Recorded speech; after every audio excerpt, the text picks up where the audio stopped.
hydration is different from moisturization. Yes.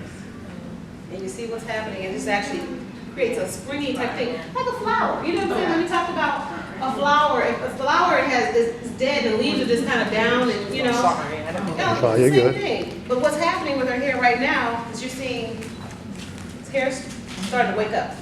And that's what you want. That's where you want to be. That's where she's going to get the optimal results for her particular hair texture.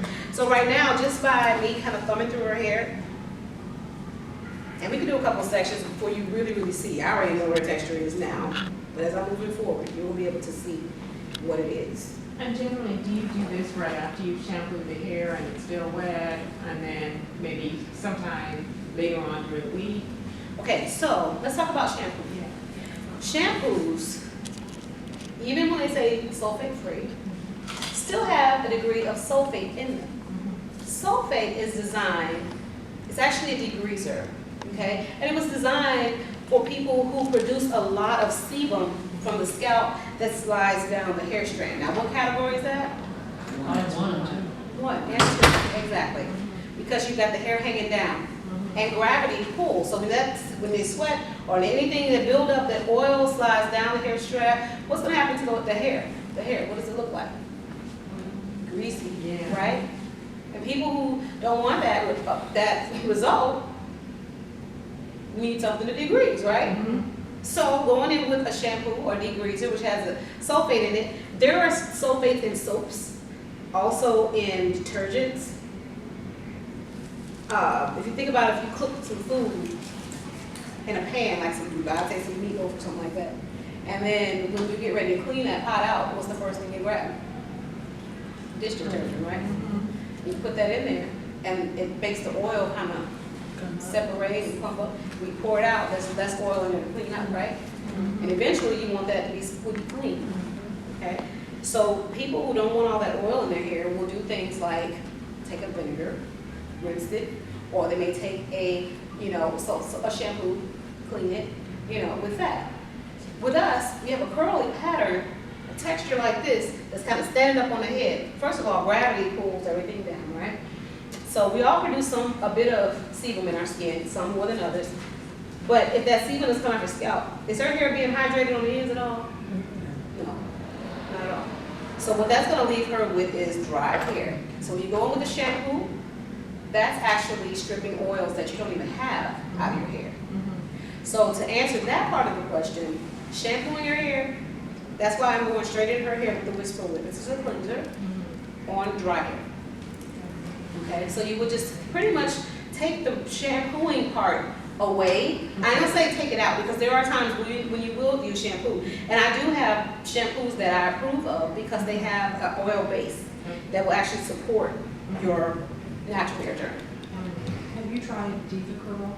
I have seen it, and I tried the little gel stuff, and I ran like crazy.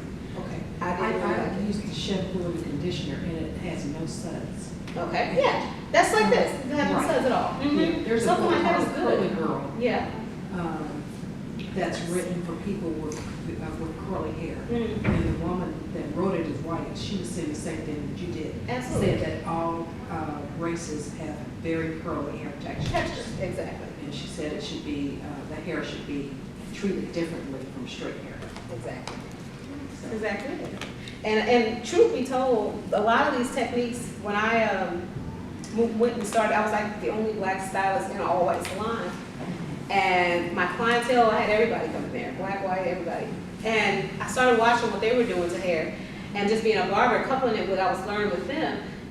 Yeah, that's how I came to the conclusion. We were being too rough on our hair, too rough. So using my fingers to get more texture, like what I'm doing here with her, using products that didn't have so much strip to it, So that's what I'm doing. And she literally does have two textures on her head. Some people do.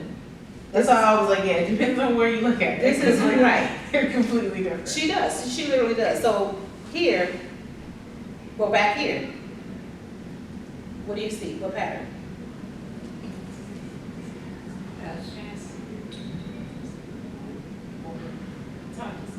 See, it's S when I have it and as I move it, but if I keep on going, it turns to a Z. Over here,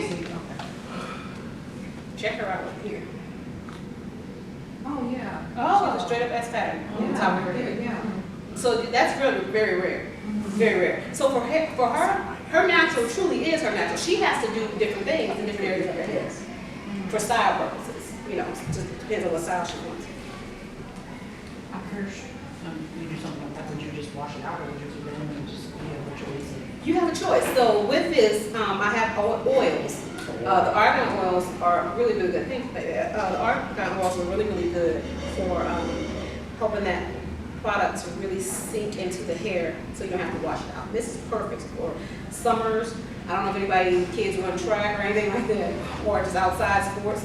Being outside, period, that sun is just beating down on your head. It's like being in the oven. You know, if you put something in the oven for too long, it's just gonna dry out, right? Yeah, she definitely has to You touch said